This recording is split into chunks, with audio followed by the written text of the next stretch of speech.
O segundo dia do Congresso desloca o foco da estrutura clássica do sofrimento neurótico para as formas contemporâneas de mal-estar, nas quais o sujeito já não se apresenta apenas dividido pelo conflito entre desejo e lei, mas, frequentemente, fragmentado, esvaziado ou capturado por exigências externas que invadem sua economia psíquica.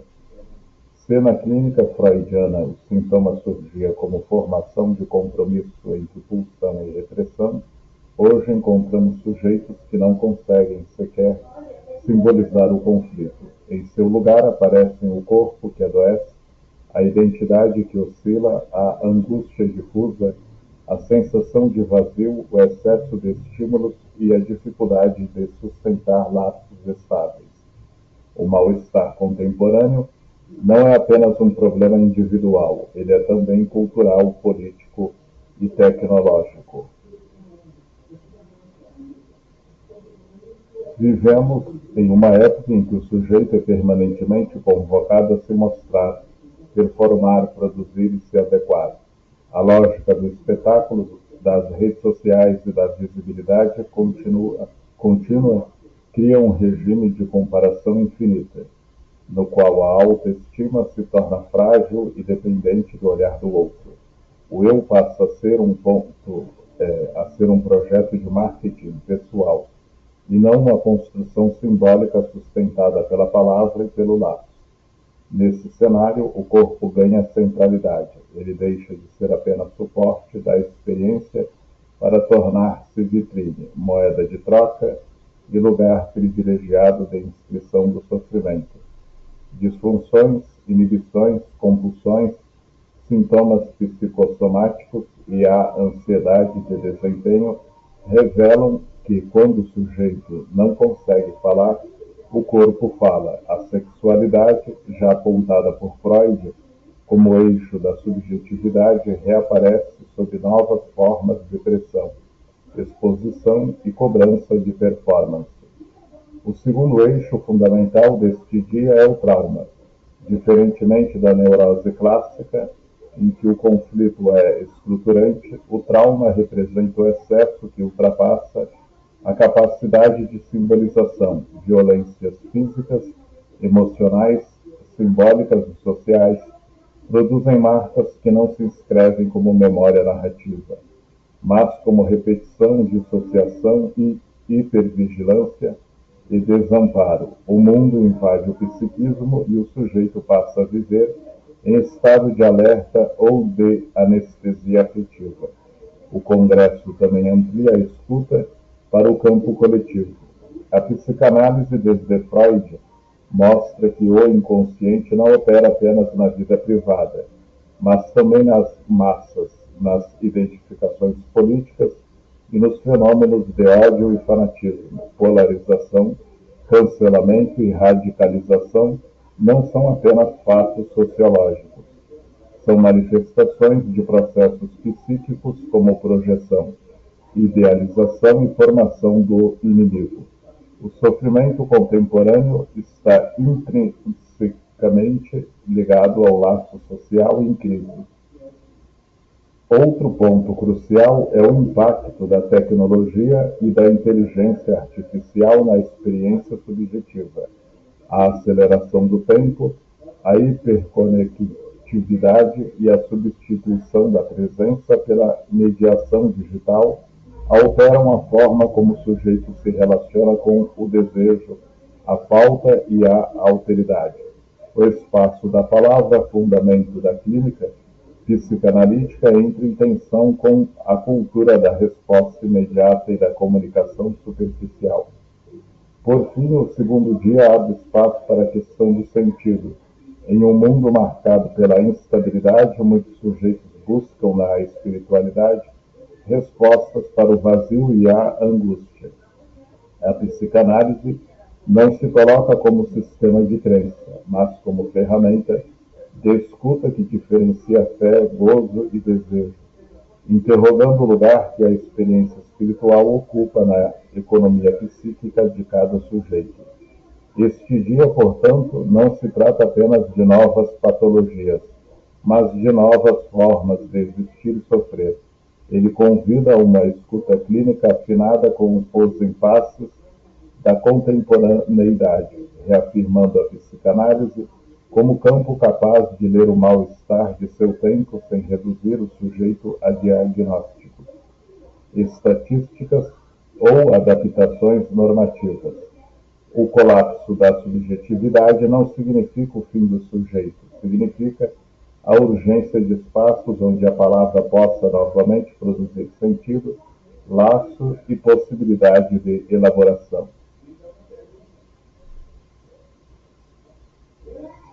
Narcisismo, imagem e identidade. Quem eu preciso ser para ser amado? Este bloco aborda uma das matrizes centrais do sofrimento contemporâneo, a fragilidade narcísica em uma cultura organizada pela visibilidade, pela comparação e pela exigência de desempenho identitário. A questão que atravessa o sujeito atual não é apenas o que eu desejo, mas, sobretudo, que imagem de mim precisa existir para que eu seja amado, reconhecido e validado. O sofrimento aqui não se estrutura apenas pelo conflito pulsional clássico, mas pela instabilidade da própria identidade. O sujeito não sofre apenas por desejar o que é proibido, sofre por não saber quem é fora do olhar do outro. Eixos teóricos. Freud, Introdução ao Narcisismo. Freud, em Introdução ao Narcisismo, de 1914, demonstra que o narcisismo não é patologia em si, mas condição estrutural do psiquismo. O investimento libidinal no próprio eu é necessário para a constituição da autoestima e da coesão subjetiva. No entanto, quando o eu se torna excessivamente dependente do reconhecimento externo, o equilíbrio se rompe. Freud distingue narcisismo primário, fase constitutiva em que a libido está investida no próprio eu. Narcisismo secundário, retorno da libido ao eu após frustrações objetais. O problema contemporâneo é que o sujeito fica aprisionado em um narcisismo defensivo. A imagem de si passa a ser a principal estratégia para evitar a angústia de desvalor e abandono. Lacan, o eu como construção imaginária. Lacan radicaliza a compreensão freudiana ao afirmar que o eu é fundamentalmente uma construção imaginária. No estágio do espelho, a criança identifica-se com uma imagem unificada que não corresponde à sua experiência corporal fragmentada. O eu nasce como uma ficção necessária. Isso implica que a identidade é sempre mediada pela imagem. O eu é feito de identificação, não essência. A relação com a própria imagem é estruturalmente alienante. Na cultura contemporânea, essa dimensão imaginária se hipertrofia. O sujeito passa a se relacionar consigo mesmo como se fosse uma marca a ser gerenciada. Ideal do eu e o eu ideal. Freud diferencia duas instâncias fundamentais. Eu ideal, imagem de perfeição narcísica. Ideal do eu, instância normativa internalizada, derivada das figuras parentais e sociais. O sofrimento emerge quando a distância entre o eu real e o eu ideal torna-se insuportável. O sujeito vive sob permanente sensação de falha. A lógica da comparação. A comparação não é apenas social, ela é estrutural ao narcisismo. Contudo, a cultura atual transforma a comparação em regime contínuo. A exposição permanente de imagens ideais cria um cenário onde o sujeito se mede o tempo todo e, invariavelmente, se sente insuficiente. Cultura contemporânea. Redes sociais e a vitrine do eu. As redes sociais operam como um grande espelho social. O sujeito edita sua imagem, constrói versões idealizadas de si, mede valor em curtidas, visualizações e aprovação. O eu torna-se um objeto de exibição. Performance de felicidade. A tristeza perde legitimidade pública. O sofrimento é ocultado, enquanto a felicidade é performada. Essa dissociação produz solidão subjetiva, sensação de inadequação, vergonha de não corresponder ao ideal coletivo. Cultura da exposição. A intimidade é externalizada. O reconhecimento depende da visibilidade. O que não é visto parece não existir. O corpo como capital simbólico. O corpo deixa de ser apenas suporte biológico e torna-se instrumento de valor social. Beleza, forma física e juventude funcionam como moeda de reconhecimento. Afetos centrais. Vergonha, afeto ligado à exposição do eu falho. Diferente da culpa, ligada ao ato, a vergonha incide sobre o ser. Inveja.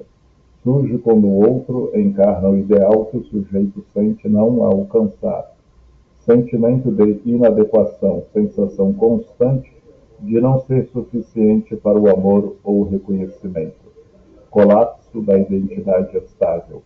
Sem referências simbólicas sólidas, o sujeito oscila entre identidades, aderindo a imagens momentâneas. Discussões clínicas. Transtornos de autoestima. Autoestima não como traço de personalidade, mas como índice de relação do sujeito com seu ideal. Dependência de validação externa. O valor do eu depende exclusivamente do olhar do outro. Relações baseadas em idealização. O amor se dirige ao outro real. O amor não se dirige ao outro real, mas à imagem idealizada.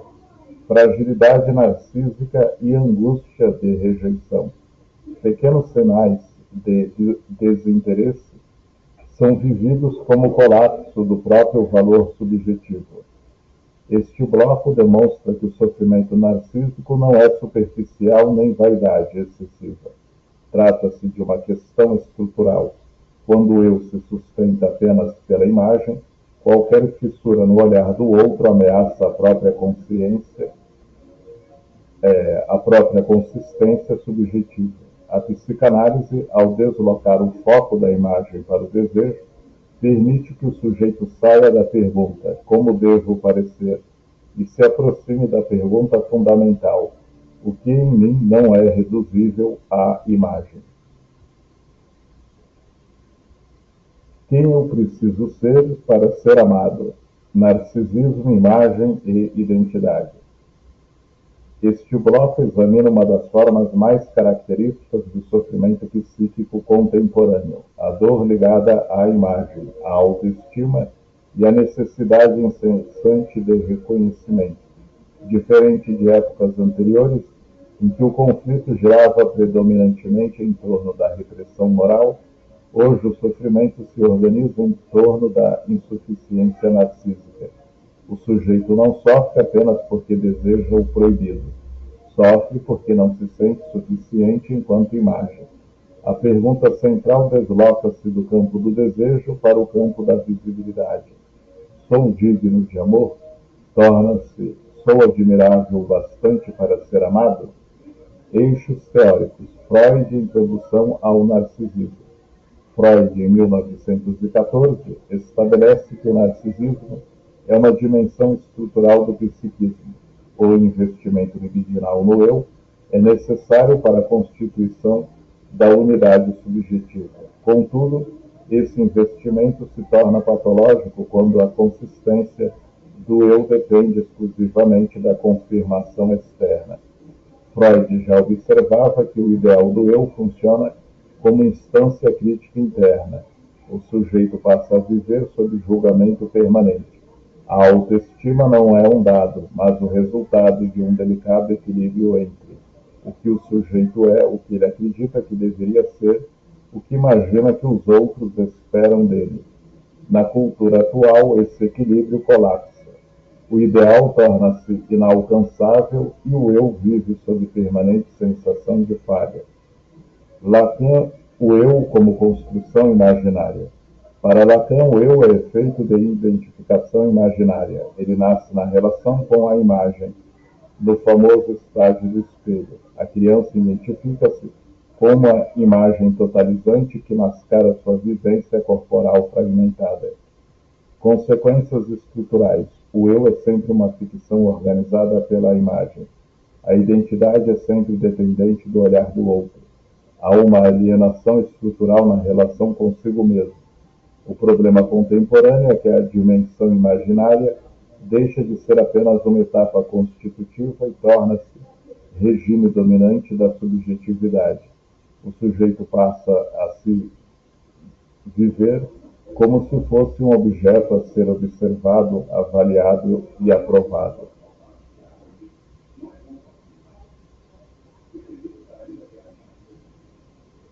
Ideal do eu e eu ideal. Freud distingue duas referências fundamentais. Eu ideal, imagem de perfeição narcísica. Ideal do eu, instância normativa que observa e julga. O sofrimento surge quando o sujeito se sente permanentemente aquém do seu próprio ideal. Não se trata de fracasso objetivo, mas de uma experiência subjetiva de insuficiência.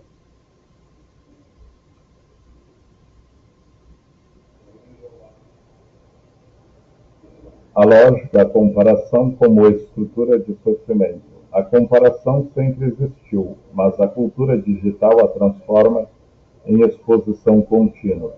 O sujeito é confrontado diariamente com imagens de sucesso, beleza, felicidade e performance. A consequência é um processo silencioso de autodesvalorização. A comparação não apenas mede o valor do eu, ela passa a produzi-lo. Cultura contemporânea, redes sociais e a vitrine do eu. As redes sociais funcionam como um dispositivo de espelhamento coletivo. O sujeito edita sua imagem, seleciona o que mostra, constrói uma versão idealizada de si. A subjetividade entra na lógica da curadoria.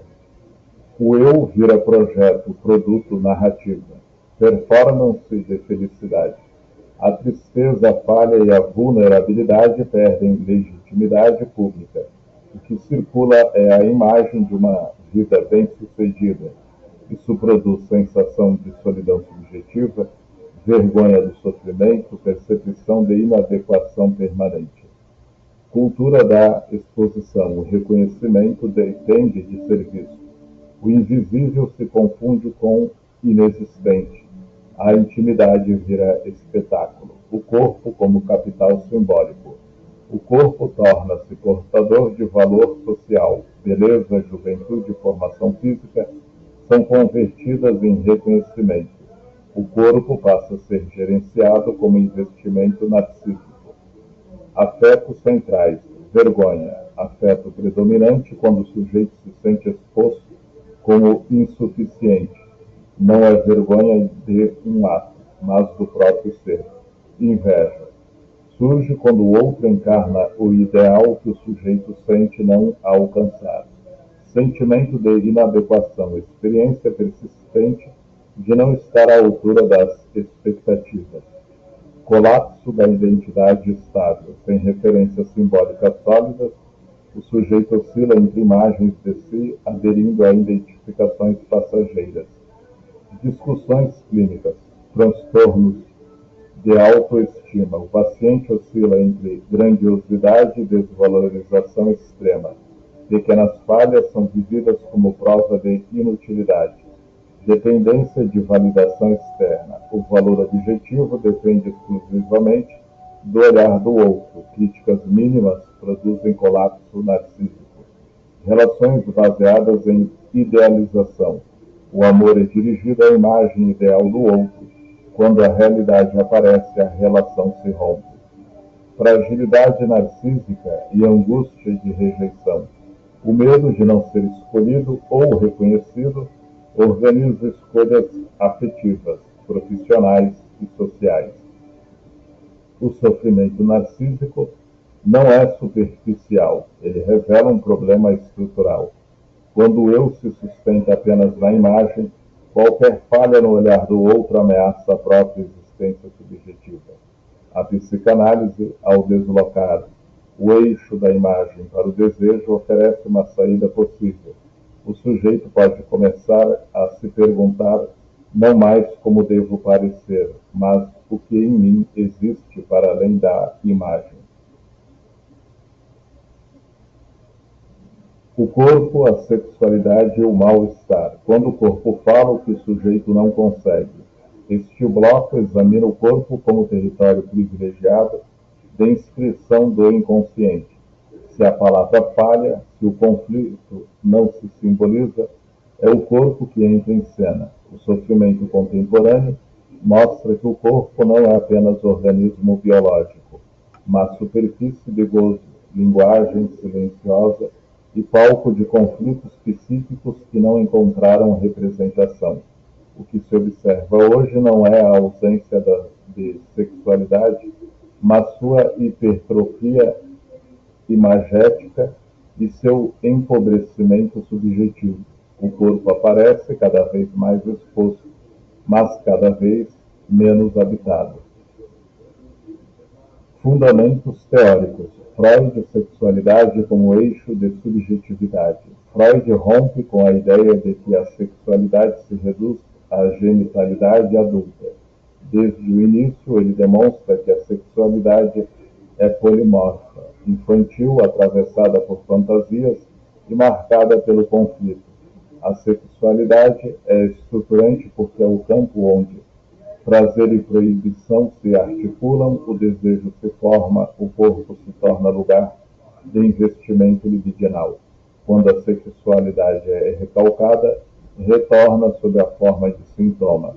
O sintoma corporal é muitas vezes uma frase não dita. Sintoma corporal e conversão. Na histeria, Freud observa que conflitos psíquicos se transformam em manifestações corporais. O corpo torna-se linguagem. A conversão não é simulação, mas inscrição somática de um conflito que não pôde ser simbolizado. Mesmo fora das formas clássicas, vivemos hoje dores sem causa orgânica definida, tensões crônicas, distúrbios funcionais, sintomas psicossomáticos. O corpo carrega aquilo que não foi dito. Lacan, o corpo como lugar do gozo. Lacan amplia a noção freudiana ao diferenciar prazer e gozo. O gozo é excesso, aquilo que ultrapassa o princípio do prazer. O corpo é o lugar onde o gozo se inscreve. O corpo não é apenas imagem, registro imaginário, mas também marcado pelo significante registro simbólico, atravessado por algo que escapa à simbolização e registro do real. O sintoma corporal, muitas vezes, é a marca desse real que não se integra à narrativa do sujeito. Cultura atual, pornografia e performance. A pornografia contemporânea não apenas mostra sexo, mas impõe roteiros de desempenho. Ela produz um modelo padronizado de sexualidade que desconsidera o desejo singular. Consequências clínicas: ansiedade de desempenho, dificuldade de excitação sem estímulo externo, dissociação entre corpo e desejo. Ansiedade de desempenho: o encontro sexual deixa de ser espaço de encontro e passa a ser teste de competência. O sujeito pergunta: estou funcionando bem? Em vez de o que desejo. Hiperexposição corporal: o corpo é exibido, avaliado, comparado. A intimidade cede lugar à visibilidade. O olhar do outro organiza a relação com o próprio corpo. Erotização e desobjetivação. Paradoxalmente, quanto mais erotizado o corpo se torna culturalmente, mais ele pode se esvaziar de subjetividade. O sujeito pode sentir-se objeto de consumo, não sujeito de desejo.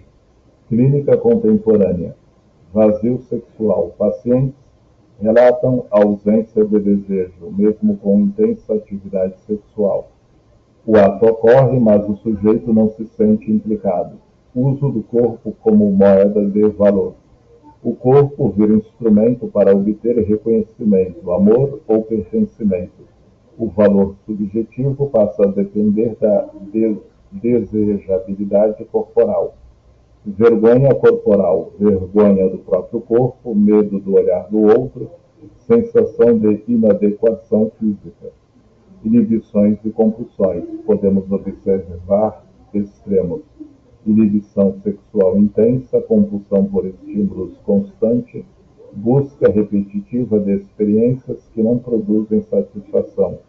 O corpo como palco do sintoma. Quando a palavra não encontra lugar, o corpo se torna palco do conflito. Ele adoece, paralisa, falha ou exagera. Este bloco mostra que o corpo não é apenas biologia, nem apenas imagem. Ele é o lugar de inscrição do inconsciente. A sexualidade contemporânea revela uma tensão central, excesso de estímulos e escassez de subjetivação. A psicanálise não ensina técnicas de desempenho nem normas de comportamento. Ela oferece um espaço onde o sujeito pode recolocar o corpo em relação com a palavra, o desejo e a singularidade. Onde o corpo estava tomado pelo sintoma, pode surgir um corpo habitado pelo sujeito.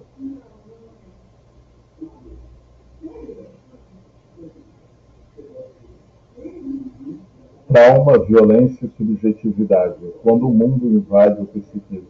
Este bloco trata de um ponto decisivo para compreender o sofrimento contemporâneo. O trauma como experiência de excesso que rompe a capacidade de simbolização do sujeito, diferentemente do conflito neurótico clássico, em que há repressão, retorno do recalcado e formação de sintomas. O trauma situa-se